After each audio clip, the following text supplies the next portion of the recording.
sambahin at alalahanin ang Panginoong Hesukristo. At sa punto po ngayon ay maaari ko po bang anyahan na lahat po tayo ay tumayo para po sa ating pagbabasa ng Scripture.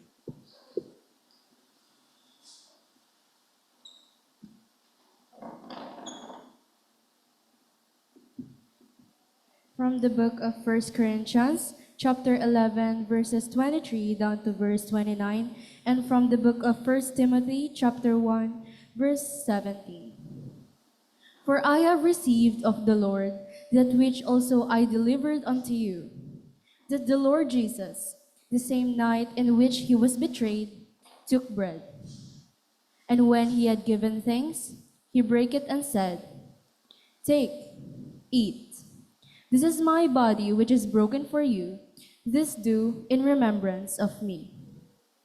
After the same manner also he took the cup when he had supped, saying, This cup is the New Testament in my blood. This do ye as oft as ye drink it in remembrance of me. For as often as ye eat this bread and drink this cup, ye do shew the Lord's death till he come. Wherefore whosoever shall eat this bread and drink this cup of the Lord unworthily shall be guilty of the body and blood of the Lord. But let a man examine himself, and so let him eat of that bread and drink of that cup. For he that eateth and drinketh unworthily eateth and drinketh damnation to himself, not discerning the Lord's body. Now unto the King eternal, immortal, invincible, the only wise God, be honor and glory forever and ever. Amen. Praise the Lord for the reading of the scripture. Let us pray. Lord Heavenly Father, we thank you, Panginoon, for this day that you have given to us, Panginoon. You have given us the opportunity, Panginoon, upang sambahin at alalahanin ka ngayon, Panginoon, sa iyong nagawa sa krus, Panginoon. For your sacrifice, Panginoon, and to the blood that was shed, Panginoon, para sa aming mga kasalanan. Lord God, in this day, we pray, Lord God, that you open our hearts and our minds, Panginoon, sa aming pagsamba. May buksan niyo po ang aming puso at isipan na ma-absorb, Lord God, ang mensahe na ipababati niyo sa ngayong araw na ito, Panginoon. Lord God, I hope sa mga members pa na hindi pa nakarating dito, Panginoon, ingatan niyo po sila, Panginoon. Ito ay maalala nila, Panginoon, ang araw niyo, Panginoon, at wala na pong iba pa. Ito lamang po ang pinapalalangin sa pangalan ni Kristo Jesus. Amen.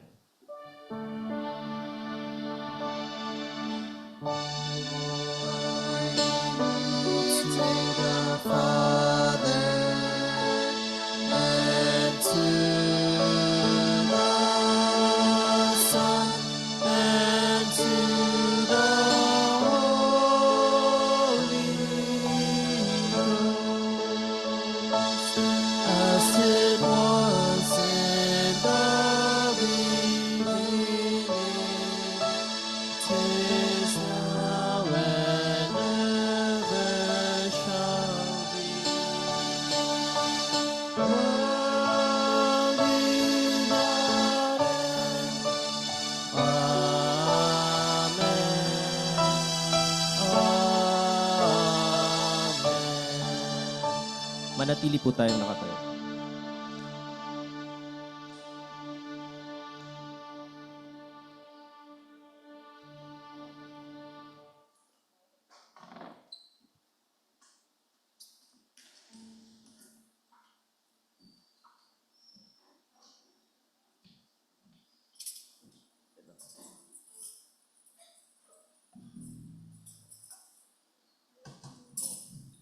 And this time po dadako tayo sa ating pag-aawitan. Handa ba kayong mawit para sa Panginoon?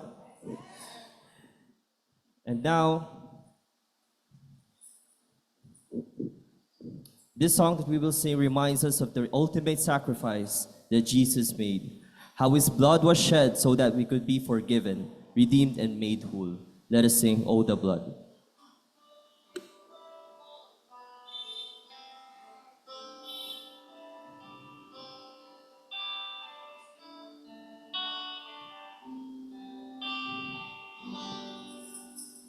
Sing. Oh, the blood, crimson love, price of life's demand. Shameful sin, place on him the hope of every man. Oh, the blood of Jesus washes me. Oh, the blood of Jesus shed for me. What a sacrifice that saved my life. Yes, the blood, it is my victory. Savior, Son, Holy One, sing so I can live. See the Lamb, the great I am, who takes away my sin. Oh, the blood of Jesus washes me. Oh, the blood of Jesus shed for me.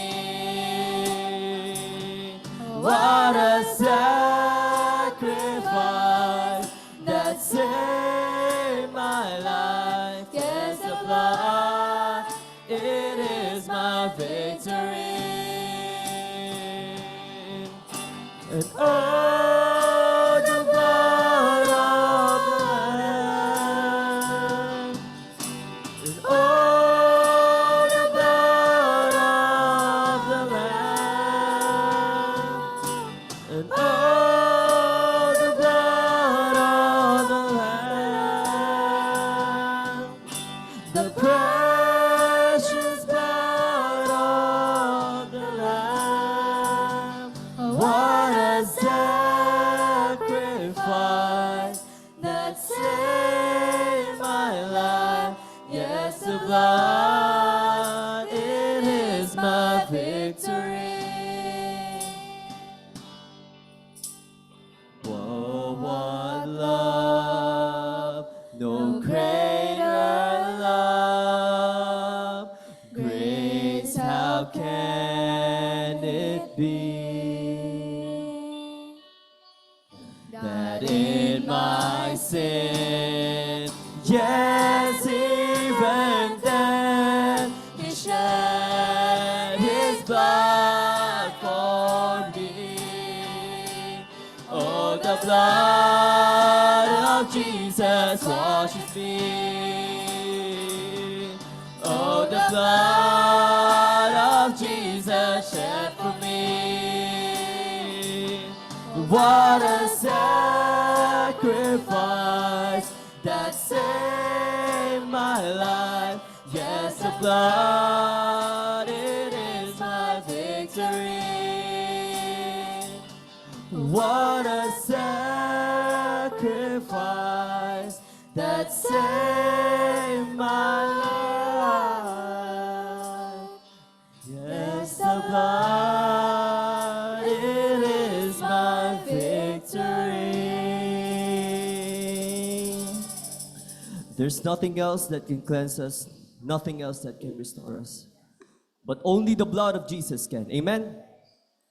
And as we sing these words, let us respond with a grateful heart. Let us continue to sing, nothing but the blood of Jesus.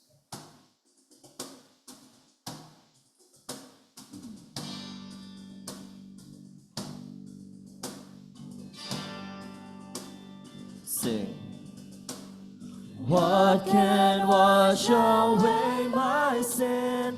Nothing but the blood of Jesus. What can make me whole again? Nothing but the blood of Jesus. Oh, precious is the the flow that makes me white as snow. No other found I know, nothing but the blood of Jesus.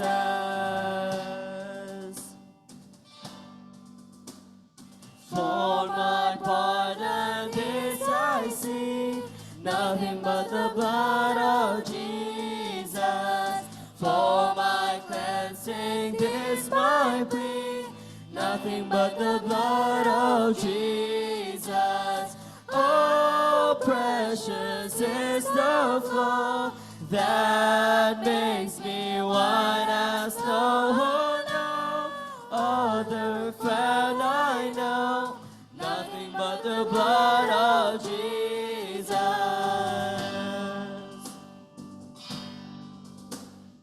Nothing can for sin atone, nothing but the blood of Jesus. Not of good that I have done, nothing but the blood of Jesus. Oh, precious is the flow that makes me white as snow. No other found I know, nothing but the blood of Jesus.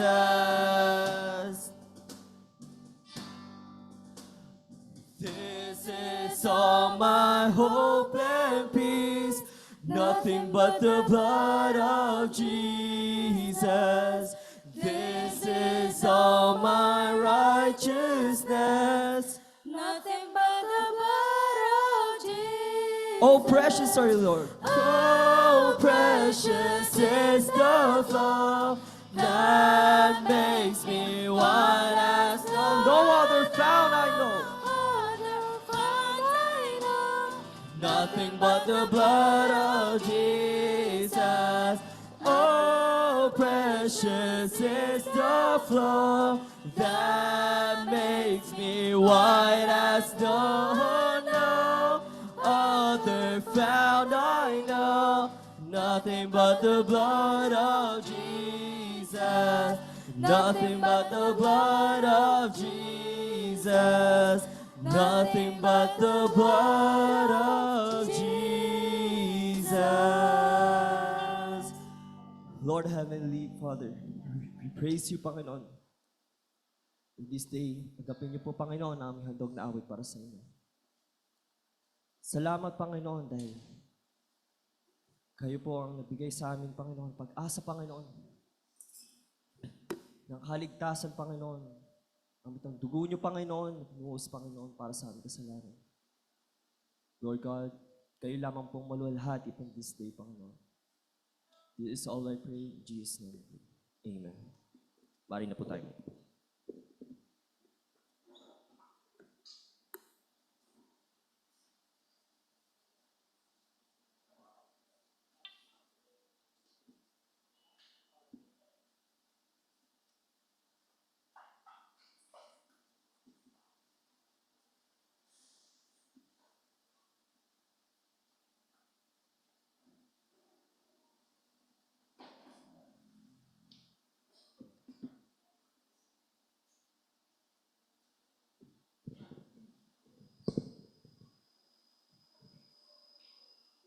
Okay, good morning po.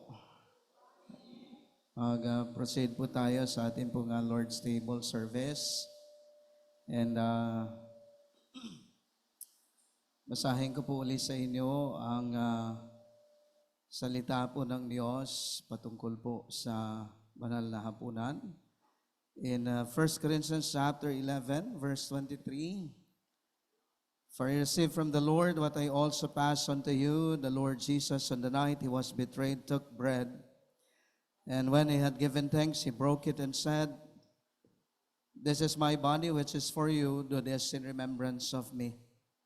In the same way, after supper, he took the cup, saying, This cup is the new covenant in my blood. Do this whenever you drink it in remembrance of me. So whenever you eat this bread and drink this cup, you proclaim the Lord's death until he comes. Therefore, whoever eats the bread and drinks the cup of the Lord in an unworthy manner will be guilty of sinning against the body of and blood of the Lord. A man ought to examine himself before he eats of the bread and drinks of the cup. For anyone who eats and drinks without recognizing the body of the Lord eats and drinks a judgment on himself. So ang paalala po sa atin ng salita po ng Diyos po na ito sa ating pong pagpartake ng banal na hapunan, ang sinasabi po sa verse 28 o 27, sabi po dito, therefore whoever eats the bread or drinks the cup of the Lord in an unworthy manner will be guilty of sinning against the body and blood of the Lord. And in verse 28, ang sabi po dito, we as Christians, ano naman, ought to examine ourselves before we eat of the bread and drinks of the cup. So, ang paalala po sa atin, bago natin tanggapin o mag-partake po ng ating pong sinasabi po na ito na banal na hapunan, ay tayo po ay humingi muna ng tawad sa Panginoon to cleanse us of our sins at maka-partake tayo ng kaaya-aya at kalugod-lugod po sa harapan po ng Panginoon. So we will have a moment of silent prayer. So let's ask for forgiveness. Let's ask God na tayo po ay patawarin ng Panginoon at bigyan tayo po ng pahintulot at makapag-partake po ng banal na hapunan. Let's pray individually and silently for 1 minute o to 2 minutes ay idulog po natin sa Panginoon ang gawain po na ito.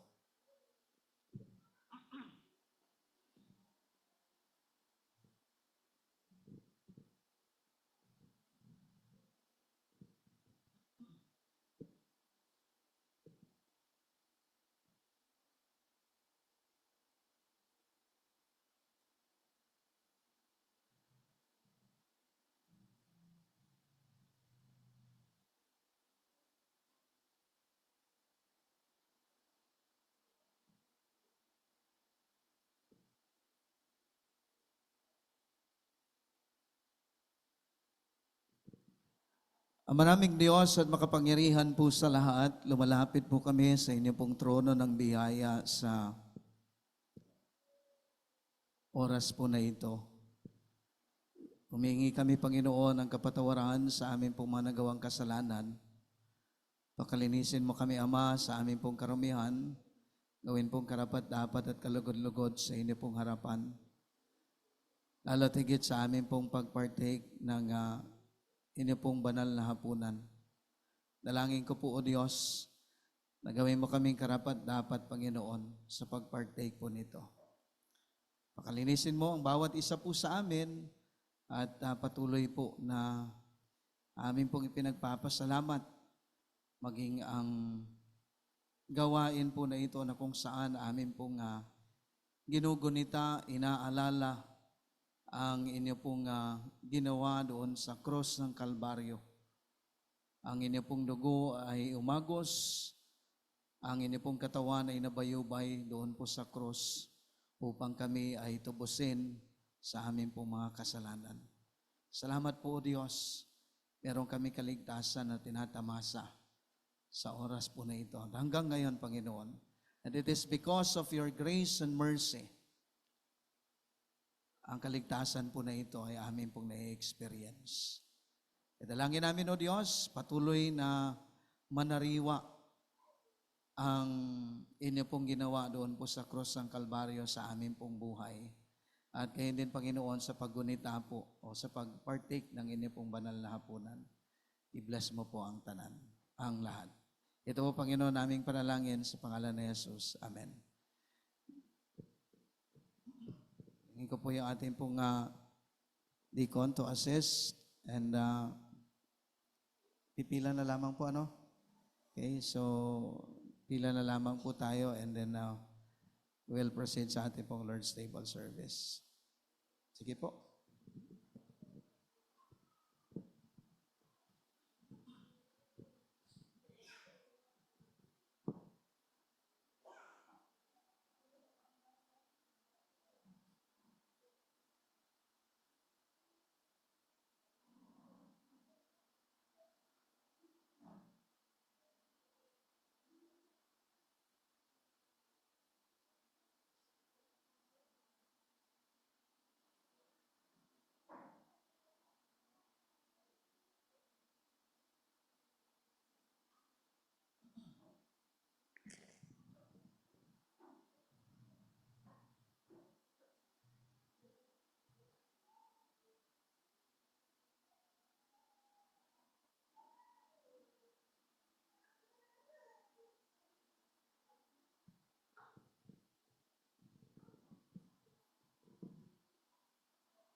Hindi ko po alam kung paano kayo po mag-practice ang pag-Lord's table. Sa amin po ay separate po o ah, yung tinapay after po ng pagbasa po sa scripture ay atin pong kakainin at susunod po yung atin pong cup.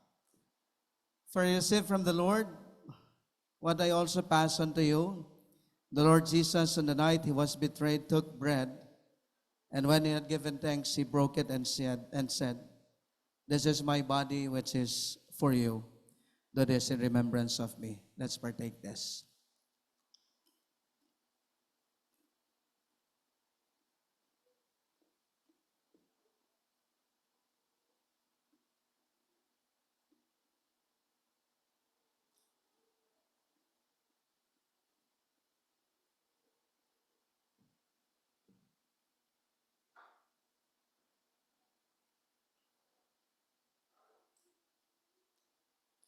In the same way, after supper, he took the cup, saying, "This cup is the new covenant in my blood. Do this whenever you drink it in remembrance of me." Let's partake this.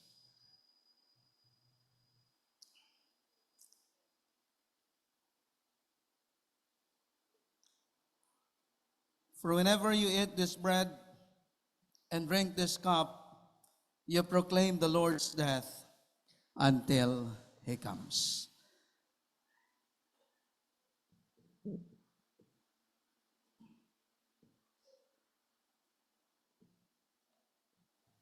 Hello. Tayo po ay manalangin po sa oras na ito. Ama ko, nagpapasalamat kami na tinakda niyo muli ang araw na to para alahanin ng iyong dakilang sakripisyo ng iyong kaisang-isang anak, Panginoon, sa krus ng Kalbaryo. Nagpapasalamat kami, Lord, sa regalo ng kaligtasan na to, na hindi sukat naming akalain, Panginoon, ay pipiliin niyo kami at iligtas niyo kami, Lord, sa aming kapahamakan dahil sa aming mga kasalanan. Salamat sa pagmamahal na ito. Salamat sa iyong sakripisyo, Panginoon. Nagdulot sa amin ng kapatawaran, katubusan at ganoon din, Lord, pagpapawalang sala sa aming mga kasalanan. Salamat po, Lord, sa mga pagpapalang ito. Kaya lahat ng mga pagpapalang na naranasan namin ito, dahil ito, Lord, sa higit 2,000 taon na ng iyong pagmamahal, pinakita, Panginoon, ang iyong sakripisyo sa krus ng Kalbaryo, Panginoon. Maraming salamat po sa lahat ng ito at binabalik namin papuri at salamat sa pangalan ni Jesus. Amen.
Lately I've been looking back along this winding road to the old familiar markers of the mercies I have known. I know it may sound simple, but it's more than a cliche. There's no better way to tell you than to say God's been good in my life. I feel blessed beyond my wildest dreams when I go to sleep each night. Though I've had my share of hard times, I wouldn't change them if I could. 'Cause through it all, God's been good.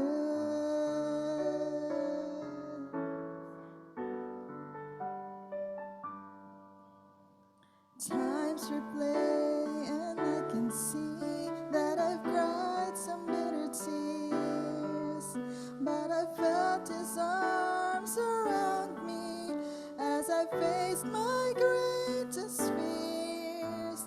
I've had my gains and losses, and I've known more joy than hurt as your grace rolled down upon me, undeserved, for God's been good in my life. I feel blessed beyond my wildest dreams when I go to sleep each night. Though I've had my share of hard times, I wouldn't change them if I could, 'cause through it all, God's been good. God has been my Father, my Savior, and my friend. His love was my beginning, and His love will be my end. I could spend forever trying to tell you everything He is, but the best way I can say it is this: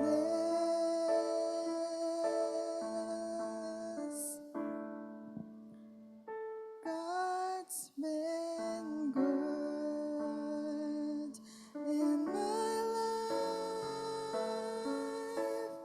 I feel blessed beyond my wildest dreams when I go to sleep each night. And though I've had my share of hard times, I wouldn't change them if I could, 'cause through it all,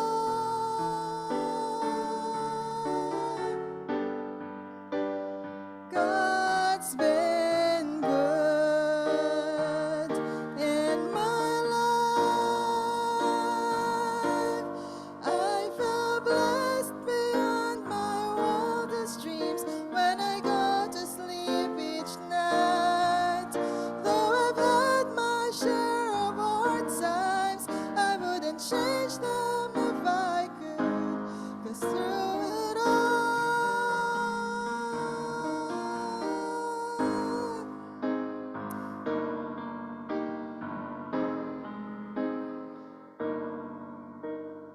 God's been good.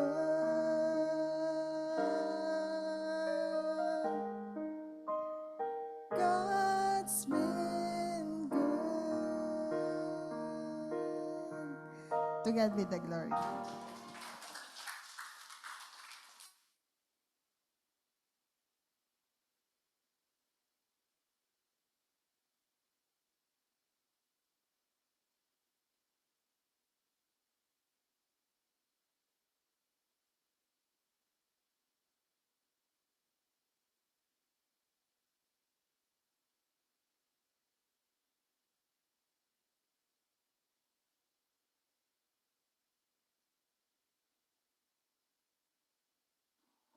Hello.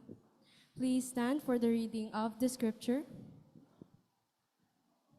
From the book of 2 Timothy, chapter 1, verses 3 down to verse 12. I thank God, whom I serve, as did my ancestors, with a clear conscience, as I remember you constantly in my prayers night and day.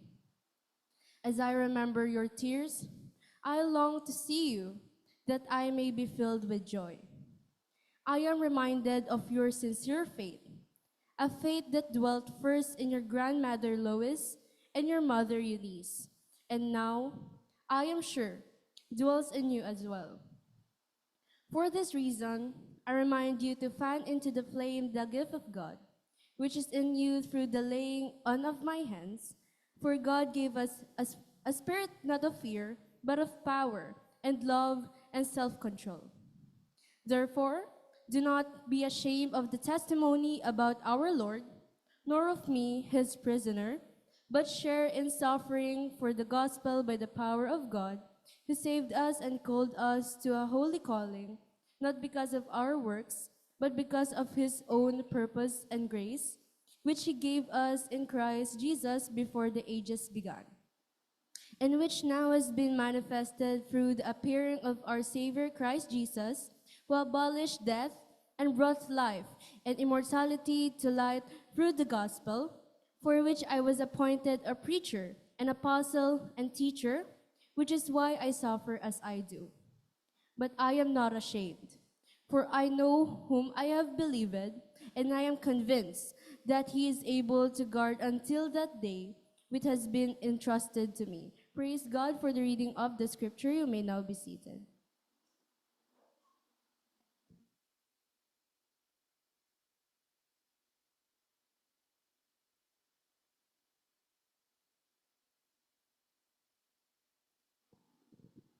And purihin ng Panginoon sa oras na ito, na ang oras na ito ay muli, ay tayo may kinig muli sa pag-aaral ng banal na salita ng Diyos. At nagpapasalamat tayo sa Panginoon na ang ating mesero ngayon ay muli natin makasama. Last year, September, ay kasama natin siya dito nag-speak sa ating simbahan. At siya po ay nagmi-mission sa Palawan, and we thank God for his life na muli natin makasama siya ngayon. At babalik na siya ng by June. So enjoy natin ang time natin makasama muli natin ang ating pastor kasama ang kanyang pamilya. So ang ating speaker ngayon will be Pastor Ronnie Eusebio.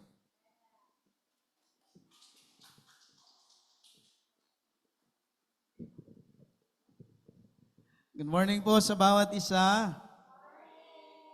For the second time na ako po ay salita po sa inyo pong simbahan. Okay? At salamat po sa Panginoon for once again this opportunity. Noong September po ay speak po ako rito. Ako lang mag-isa. Kapunta po rito at ngayon po ay kasama ko po yung aking pong pamilya. At kami po ay nagbabakasyon. Okay? At binigyan po ako ng 1 month leave, vacation leave po ng church. At the same time po ay si Mrs. ay akin pong pinapacheck up. And then, sa kasawiang palad din po ay ang tiyahin po ni Mrs. ay namatay last Monday at kahapon po siya po ay inilibing. Kaya nandito rin po kami. And then by Tuesday ay meron po akong ikakasal sa Batangas. So nung September po ay inordain po ako last year at nakakuha po tayo ng lisensya para po sa magkasal ay by Tuesday po. Magagamit ko na po yung akin pong lisensya. Okay, so purihin po ang Panginoon. At salamat din po sa Panginoon for this opportunity once again na bahagi po ng salita po ng Diyos sa mga kapatiran po dito po sa iglesia po. So nung pagpunta po namin dito, nag-chat po ako kay Pastor na nakabakasyon ako. So si Pastor OG po ay kinausap niya si Deacon Aira na bigyan po ako ng slot. So, salamat po sa Panginoon. Salamat po sa mga kapatiran dito po sa iglesia po na ito na binigyan niyo po ako ng slot na makapag-preach po dito sa umaga pong ito. Okay? Nung isang gabi lang po ako nag-chat kay Deacon Aira. Sabi ko, Deacon, meron ba kayong theme? Sabi ni Deacon Aira, meron po, Pastor.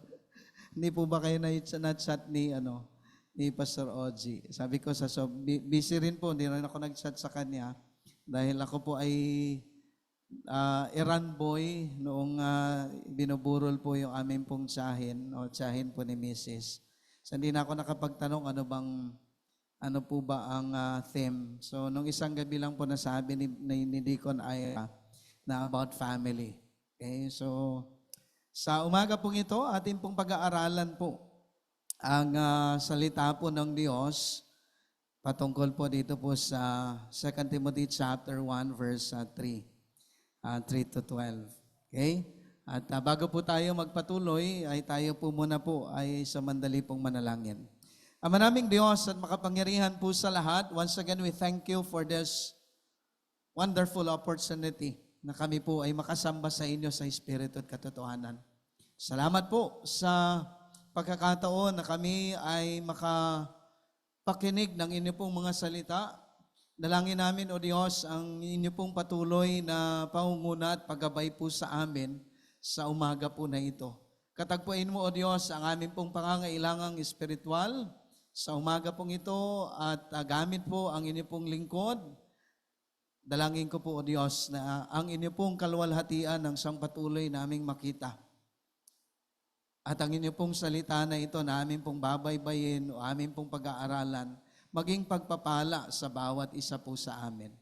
At gayon din, Panginoon, maging hamon po, anuman ang mensahe na nais mong iparating sa amin, di lamang po ito maisa-isip, maisa-puso, kundi ito rin po, O Diyos, ay amin pong mai-apply sa amin pong pang-araw-araw na pamumuhay. Pagpalain mo po ang bawat isa, pagpalain mo po ang araw po na ito. Ito po, Panginoon, aming samot panalangin sa pangalan ni Jesus sa amin, tagapagligtas. Amen at amen. Ang ating pong tema ng ating pong pag-aaralan ng mensahe ng Panginoon sa umaga pong ito ay sa building a legacy in Christ. Okay? So about family po. At ang meaning po, it means creating a lasting impact and influence that honors God. Kapag sinabi pong legacy o legacy, ay ang legacy po, it means something transmitted by or received from an ancestor or predecessor or from the past. Okay? Ang pinatutukuyan po dito sa atin pong pag-aaralan at tayo pong mga magulang. Ano po yung legacy na maiiwan po natin sa atin pong mga anak? Okay? Ano po yung atin pong dapat na mai-impart sa kanila?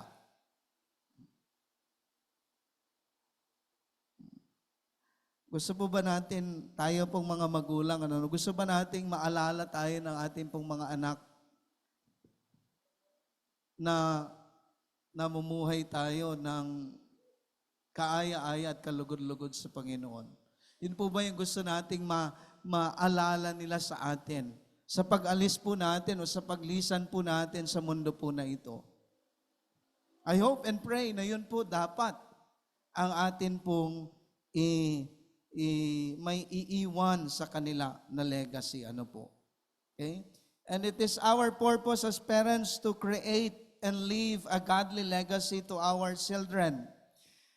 It is mandated in the scripture. Nung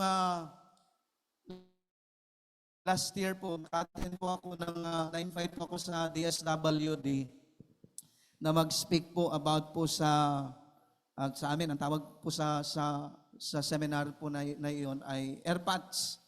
So ang audience po, yung pong mga tatay. Isa po sa mga tinalakay po doon, natalakay po doon, yung responsibilidad ng mga tatay sa kanila pong pamilya. Sa kanyang asawa, maging sa kanya pong mga anak. Ang pangangailangan ng mga anak na dapat po na i-provide ng mga tatay, physical, material, emotional, at higit po sa lahat, yung pong tinatawag na spiritual na pangangailangan po sa pamilya. At na-assign po sa akin, nung time po na yon last year, yung pong pag-discuss po yung topic na promoting family spirituality. So nakasaad po doon, to be able to raise spiritual children, ang mga tatay po, parents, as spiritual leaders, has a responsibility to guide every member of the family and the family life as a whole. Pero alam niyo po, naniniwala po ako na hindi lamang po si tatay ang naatasan po sa responsibilidad po na ito, kundi ang asawa din pong babae. Both parents. And it is mandated in Scripture. Our most important job is to teach our children about the Lord and make it a priority.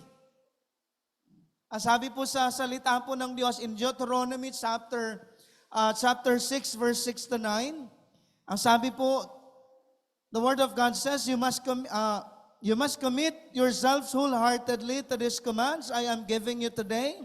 Repeat them again and again to your children. Talk about them when you are at home and when you are on the road, when you are going to bed and when you are getting up. Tie them to your hands and wear them on your foreheads as reminders. Write them on the doorposts of your house and on your gates. Yan po ang utos sa atin. Nanay, tatay. Ang utos po sa atin ng salita po ng Diyos, ang utos sa atin ng Diyos ay ibahagi natin yung pong atin pong pananampalataya sa atin pong mga anak. Hindi lamang po sa labas, po, our first priority. Mabahagian natin po ng salita po ng Diyos, hindi lamang po yung nasa labas, kundi yung pong nasa loob ng pamilya. Nasa loob ng atin pong tahanan. Ang tanong po sa atin, are we creating a lasting impact and influence sa atin pong mga anak? Are we creating a lasting impact and influence sa atin pong mga anak?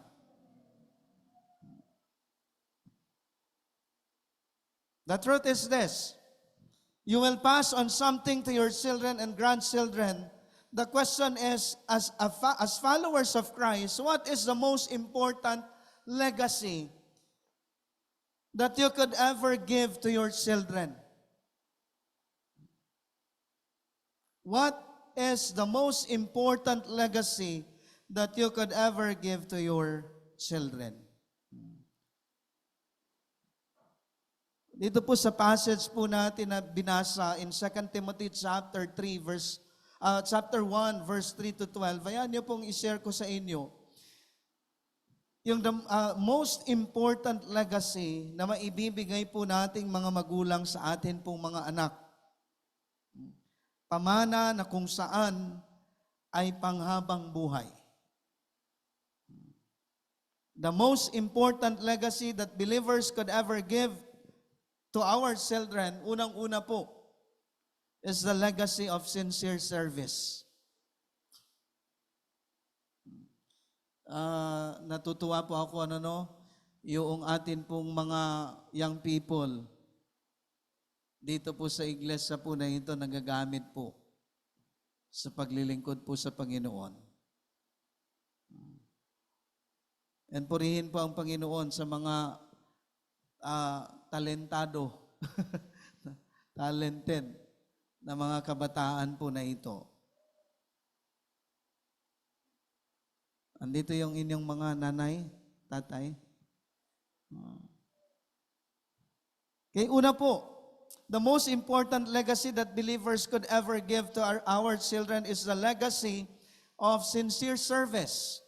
In verse 3, ang sabi po ng salita po ng Diyos, sa chapter 1 ng 2 Timothy, I thank God whom I serve as my forefathers did. With a clear conscience, as night and day, I constantly remember you in my prayers. Yung pong praise na sinasabi po dito, whom I serve, with a pure conscience, indicates ito pong sincere motives in his service. Ito pong si Apostol Pablo, yung magsasalita po rito. Indicates his sincere motives in his service to God.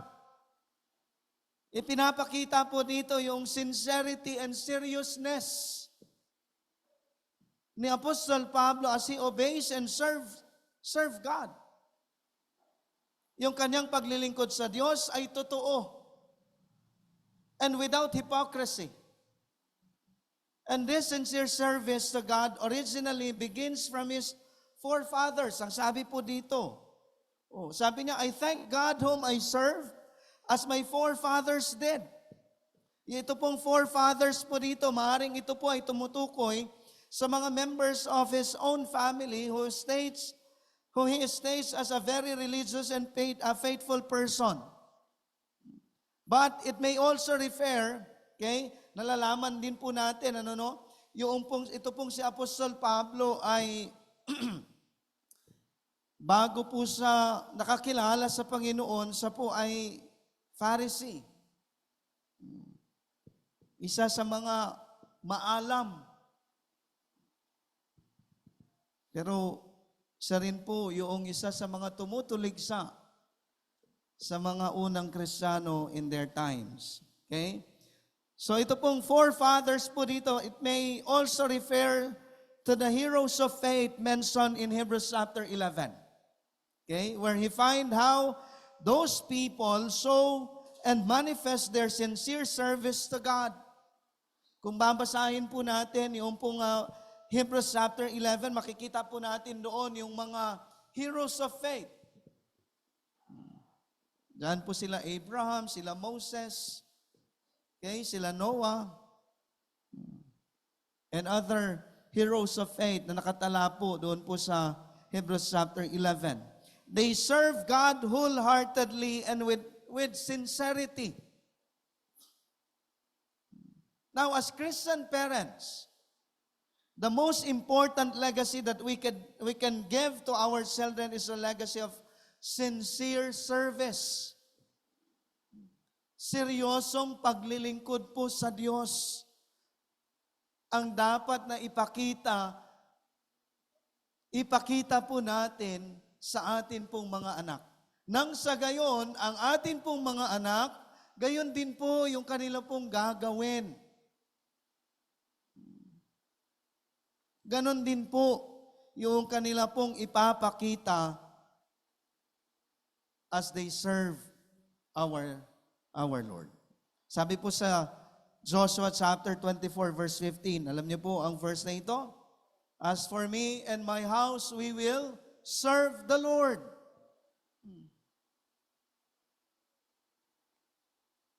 Joshua assures the Israelites that he and his family will sincerely serve God. Maging sa Deuteronomy chapter 10 verse 12 to 13, sinasabi din po doon, sinabi ni Moses sa mga Israelites na paglingkuran nila ang Panginoon ng buong puso at buhay po nila bilang tugon sa katapatan at kabutihan ng Diyos sa kanila. At bilang tugon sa katapatan at kabutihan ng Diyos sa buhay po natin, dapat din po na paglingkuran natin ang Diyos sincerely.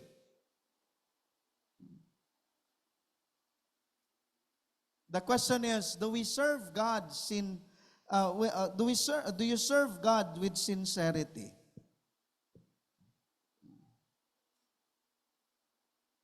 Alam niyo po, ang paglilingkod po sa Diyos, serving God with sincerity involves seriousness. Serving God with sincerity involves sacrifice. Serving God with sincerity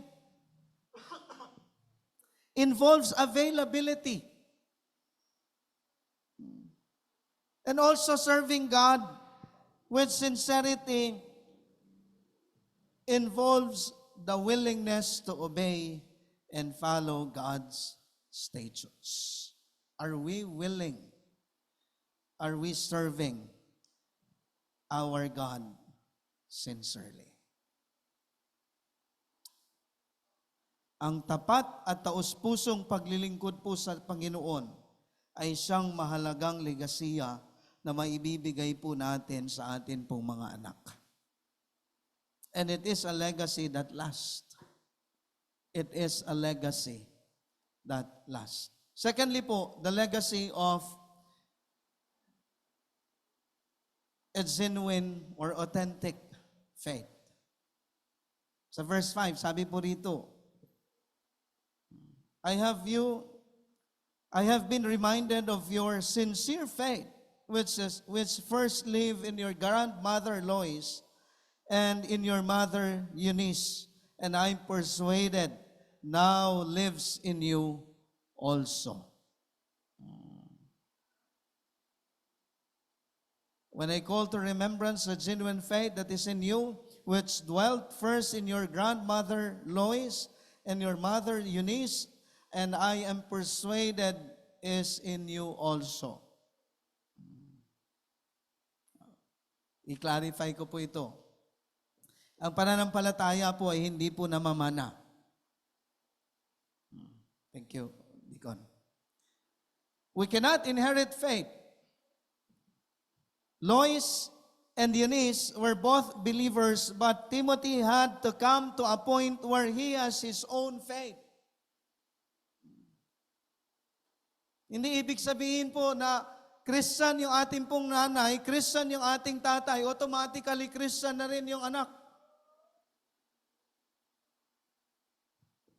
Darating at darating pa rin po sa punto ng anak, okay, ng bawat isa po sa atin na tayo po ay kikilala, tatanggap sa Panginoong Yesukristo bilang Panginoon tagapagligtas ng atin pong buhay.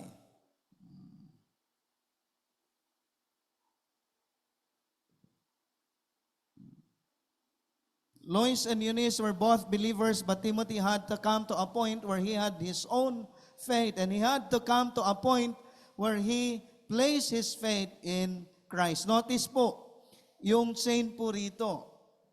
It is Lois to Eunice, and then to Timothy. Malaking impact po sa atin pong mga anak, mga magulang, mga parents. Kung makikita po natin sa atin, kung makikita po sa atin na isinasapamuhay po natin yung atin pong pananampalataya.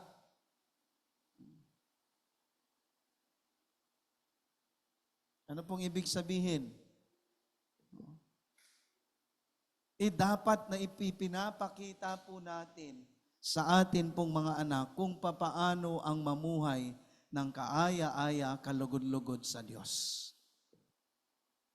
If we want to instill authentic faith sa atin pong mga anak, then we better take our faith seriously.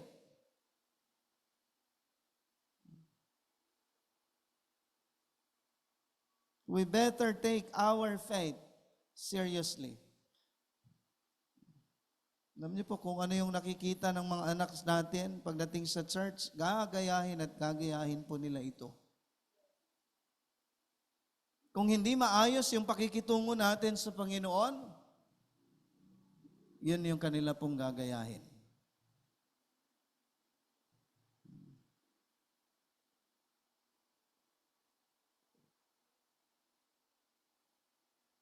One of the most important legacy that we parents could ever give to our children is the legacy of an authentic faith. Sabi po ni Billy Graham,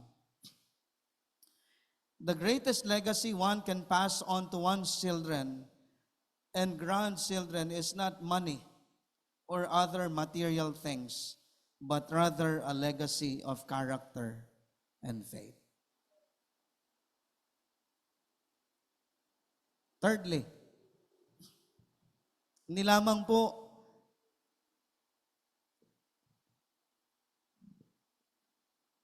yung legacy ng sincere faith, ng sincere service, yung atin pong mai-impart sa atin pong mga anak, kundi hindi rin po, hindi lamang po a legacy of a genuine or authentic faith, it also the legacy of sincere love. Look at verse 7. Ang sabi po ng salita po ng Diyos, for God did not give us a spirit of timidity, but a spirit of power, of love, and self-discipline. So kinuha ko lamang po ito pong isa rito.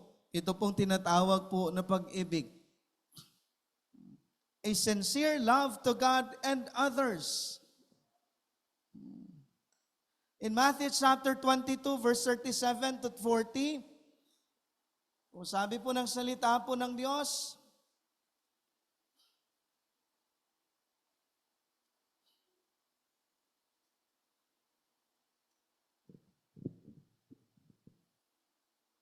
in verse 37, it says, Jesus replied, "Love the Lord your God with all your heart and with all your soul and with all your mind. This is the first and greatest commandment. And the second is like it. Love your neighbor as yourself. All the law and the prophets hang on these two commandments."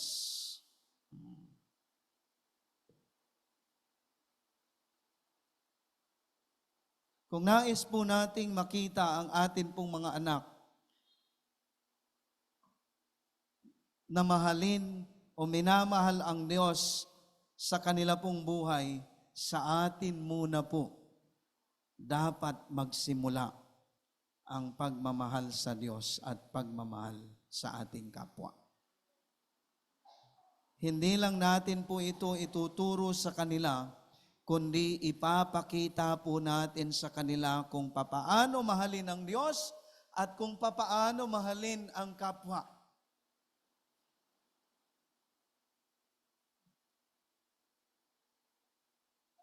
The central mark of the true Christian is our love for God and others. At ang isa sa malinaw na palatandaan na mahal natin ang Diyos is that we will obey Him without reservation. In John chapter 14 verse 15 says, "If you love me, keep my commandments." In John chapter 14 verse 21 says, "Whoever has my commands and keeps them is the one who loves me." A person who does not obey God's a person who does not obey God cannot claim to love God. But a person whose love for God is growing will also demonstrate growing obedience.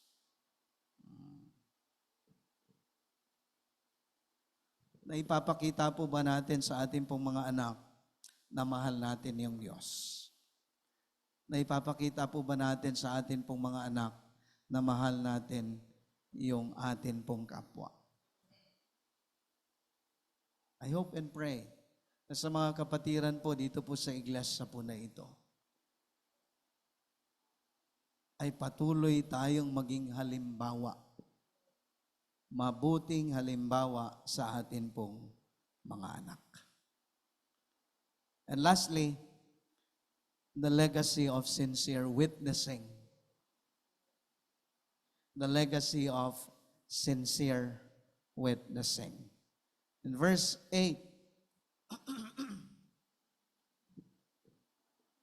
ng chapter 1, 2 Timothy chapter 1, sabi po dito, "So do not be ashamed to testify about our Lord or ashamed of me, His prisoner, but join with me in suffering for the gospel by the power of God."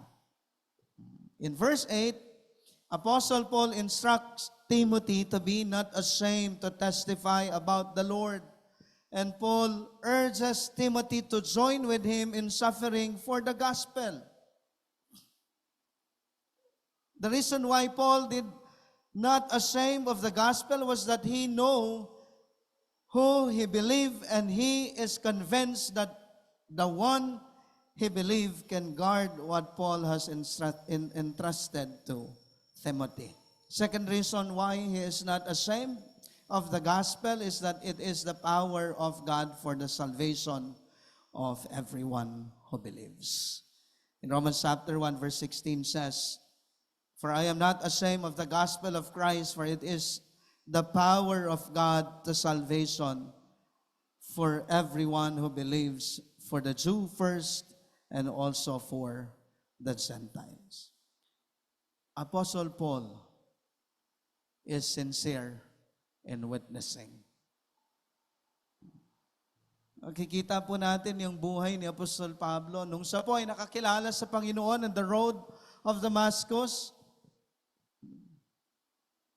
Na-encounter niya ang Panginoon personally at binago ng Panginoon yung kanya pong buhay na dati po ay siya ay taga-tuligsa ng mga mananampalataya. Siya po ay naging tagapamahagi ng salita po ng Diyos. Although ito pong si Apostol Pablo ay hindi po tatay ni Timothy, pero siya po ay tatay sa pananampalataya.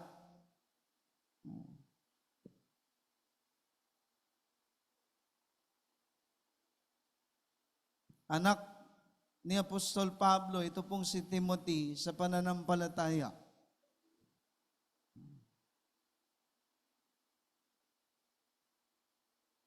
Ganon din po nawa ang bawat nanay, tatay dito po sa iglesia po na ito. Wag po nating kakalimutan ang pagbabahagi po ng salita ng Diyos.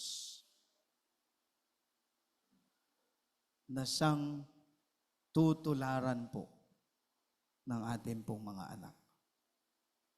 Kung yung tatay, yung nanay po, tatamad-tamad sa pagbabahagi po ng salita ng Diyos, ganon din po ang mangyayari po sa ating pong mga anak. Tayo po yung iniidolo, tayo po yung tinitingnan ng ating pong mga anak. Kung ano po yung ginagawa po natin, ay kanila pong tutularan. The question for us this morning, are you sincere in testifying the Lord to others? Are you sincere in testifying the Lord to others? Nawa po, sa maiksing mensahe po na ito na ating pong natunghayan, sa ating pong pang-araw-araw na pamumuhay, ay maipakita, hindi lamang po ituturo. Tayo pong mga magulang, madalas nagtuturo tayo sa ating pong mga anak.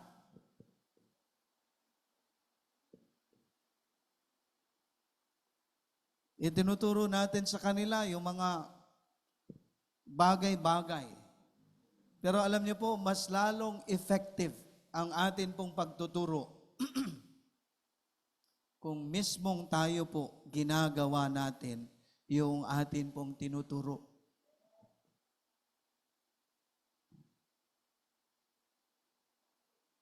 Hindi lang po tayo nagtuturo, kundi ipinapakita po natin kung papaano ang mamuhay ng kaaya-aya at kalugod-lugod po sa Diyos. I do believe that there are other important legacies that the parents, Christians, could give to their children. But I strongly believe that the most important legacy that Christian parents could ever give to their children is the legacy of sincere service to the Lord and the faith, the legacy of love, and lastly, the legacy of sincere witnessing. Pagpalain po tayo ng Panginoon sa umaga pong ito. Tayo po ay manalangin. Maraming Diyos at makapangyarihan po sa lahat. Nagpupurit, nagpapasalamat po kaming muli sa oras na ito. Salamat po sa inyo pong mga salita na patuloy po nagpapaalala po sa amin. Patuloy na nangungusap po sa bawat isa. Na kami bilang po mga magulang, makita po sa aming mga buhay, makita sa amin ang aming pong mga anak, ang kami, Panginoon, ay namumuhay na naayon po sa inyo pong kalooban. Pagpalain mo po ang mga katotohanan na amin pong napakinggan, buhat po sa inyo pong salita sa umaga pong ito. Hindi lamang po, Panginoon, ito ay tumimo sa aming pong mga isip, pumasok sa aming mga puso, lalo't higit, O Diyos. May apply namin ito sa aming pang-araw-araw na pamumuhay. Tulungan mo kami, Panginoon, Help us, Lord, to be doers of your word, not hearers only. I-bless mo po ang gawain po dito po sa lugar po na ito, ang mga kapatiran po sa iglesia po na ito. Pagpalain mo, O Diyos, maging mga officers, deacon, gamitin sila, Panginoon, effectively. And even sa mga young people, Panginoon, na ginagamit po ninyo dito po sa iglesia na ito, na mag-lead sa congregation and singing, pagpalain mo, O Diyos, ang bawat isa sa mga kapatiran po dito po sa iglesia na ito. Sapagkat ito po, Panginoon, aming panalangin sa pangalan ni Jesus sa amin tagapagligtas. Amen at amen. Good morning po.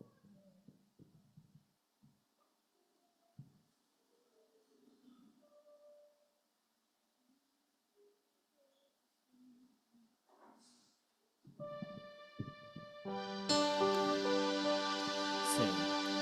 Praise God from whom all blessings flow. Praise Him, all creatures here below. Praise Him above the heavenly hosts. Praise Father, Son, and Holy Ghost. Amen.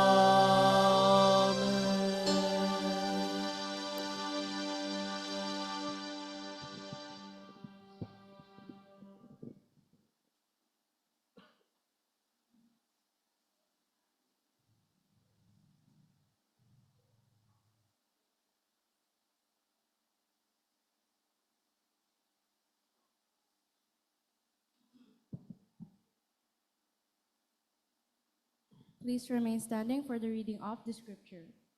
From the book of 2 Corinthians, chapter 9, verses 6 down to verse 8. The point is this: whoever sows sparingly will also reap sparingly, and whoever sows bountifully will also reap bountifully. Each one must give as he decided in his heart, not reluctantly or under compulsion, for God loves a cheerful giver. And God is able to make all grace abound toward you, so that having all sufficiency in all things at all times, you may abound in every good work. Praise the Lord for the reading of the scripture. You may now be seated.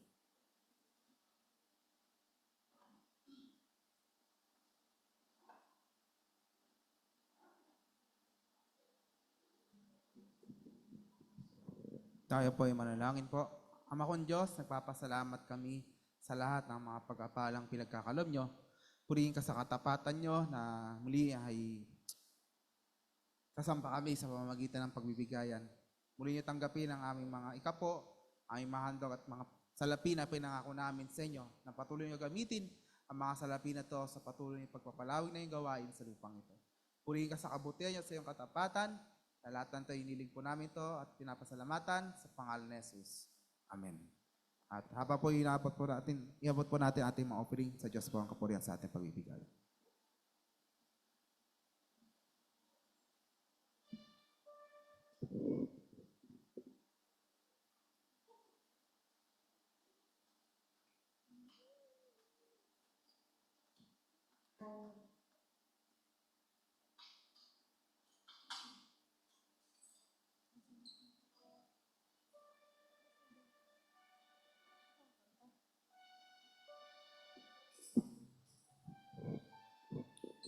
Habang binabalik po ng mga ikapo ay tayo po ay lahat ay tumayo at kaawitin po natin ating closing song, Find Us Faithful.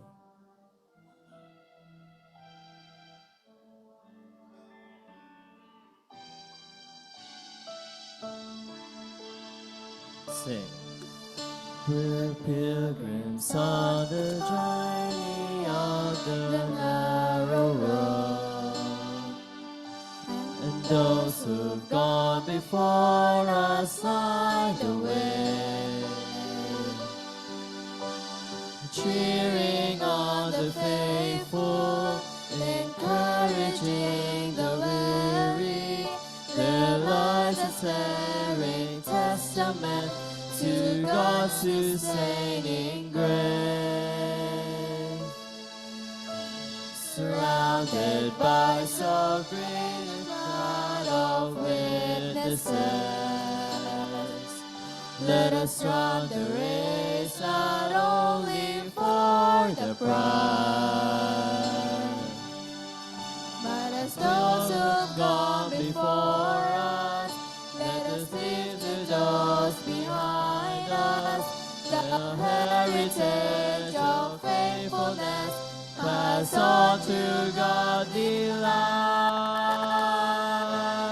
Oh, may all who come behind us find us faithful. May the fire of our devotion light their way. May the footprints that we leave lead them to believe, and the lives we live inspire them to obey. Oh, may all who come behind us find us faithful. Till our hopes and dreams have come and gone, and our children sing to all we've left behind. May the goods that they discover and the memories they uncover become the light that leads them to the road we each must find. Oh, may all who come behind us find us faithful. May the fire of our devotion light their way. May the footprints that we leave lead them to believe, and the lives we live inspire them to obey. Oh, may all who come behind us find us faithful. May the fire of our devotion light their way. May the footprints that we leave lead them to believe, and the lives we live inspire them to obey. Oh, may all who come behind us find us faithful. Oh, may all who come behind us find us faithful. Hinihiling ko po muli si Pastor Ronnie na wakasan tayo sa panalangin. Ay po ay manalangin. Diyos naming banal at makapangyarihan po sa lahat, salamat po sa oras na ito, sa araw na ito na inyo pong pinagkaloob sa amin. Salamat, Panginoon, sa inyo pong katapatan, kabutihan, biyaya na sapat sa bawat isa. Salamat po sa gawain na ito na kung saan naitaas namin ang inyo pong pangalan sa aming pong kalagitnaan. Pinupuri ka po namin, pisalamatan, patuloy, O Diyos, sa oras na ito. Binabalik ang lahat ng kapurihan, kaluwalhatian po. Pagpalain mo po ang bawat isa, ingatan din, Panginoon, sa aming pong pansamantalang pag-iwahiwalay. Dako mo kami sa aming mga tahanan ng ligtas at malayo sa kapahamakan. At patuloy naming baunin ang inyong pong biyaya, pagpapala sa araw po na ito.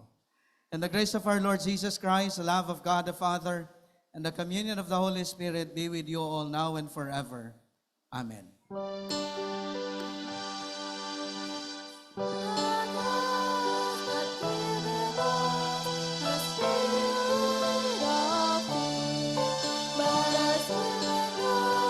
Strength to obey with power and sound mind, with love the unfailing kind. Oh, be not ashamed of Him.